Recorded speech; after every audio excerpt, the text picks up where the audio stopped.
Great கிரெஸ்டட் creep அப்படின்ற பறவை தான் இது. தமிழில் எப்படி சொல்லலாம்னா பெரிய கொண்டை முக்குளிப்பான்.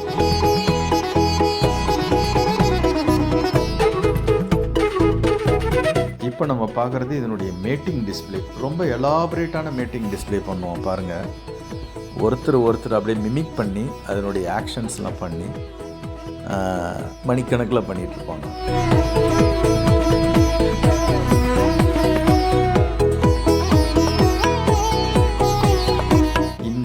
இதுக்கு குஞ்சுகள் பொறிக்கிறப்பயே அது மிதக்கும் தன்மையோடு இருக்கும்.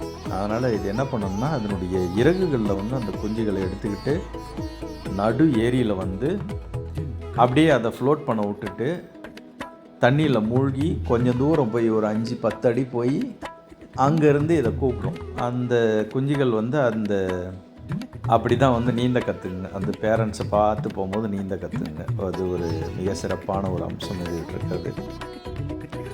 இதனுடைய கொண்டையில் இருக்கிற அந்த அலங்காரத்தை பார்த்தீங்களா? இந்த அலங்காரம் நமக்கு வேணும் அப்படின்னு சொல்லிட்டு யூகேயில் இதை நிறைய ஹண்ட் பண்ணி இதை எடுத்து தொப்பியில் மாட்டிக்குவாங்க. தொப்பியில் மாட்டி ஏறக்குறைய ஒரு 19ஆவது நூற்றாண்டில் இது எக்ஸ்டிங்ஷனுக்கே போயிடுச்சு. அப்புறம் ஒரு கன்சர்வேஷன் பாஷையை போட்டு காப்பாற்றி வச்சுருக்காங்க. இதை நாங்கள் லண்டனில் இருக்க ஹைடு பார்க் சர்பன்டைன் லேக் அப்படின்ற இடத்துல பார்த்தோம். மிக அருமையான ஆப்பர்ச்சுனிட்டியாக இருந்தது இதை பார்க்குறதுக்கு.